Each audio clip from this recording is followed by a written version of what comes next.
creo recordar de Punxín, con un artista, con Xosé Vilamoure, pero paralelamente estivemos en Fisterra,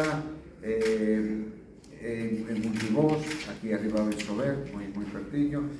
no Salnés, en Cambados, bueno, que recorremos varias, pero sí, o que se trata de facer unha proposta cultural, misturando o marinaxe do viño, unha proposta artística, sobre todo tamén poner en valor isto que chamamos estudos abertos, é dicir, creativos dos artistas, para abrilos, que a veces coñecemos as obras dos artistas, vemos, pero non sabemos onde traballan, onde pintan, e un pouco esta, disculpa,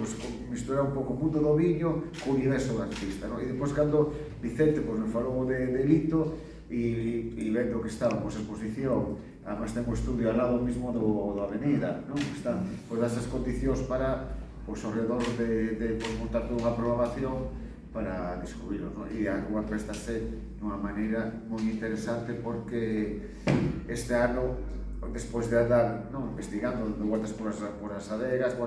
fixemos, pero casi como un piloto, a ver se podemos, a onde vamos, de cara ao ano que ven, a ver se podemos repetir a experiencia, implicando máis adegas, facer unha ruta, sempre misturar un pouco o senderismo, poder camiñar, coñecer un pouco toda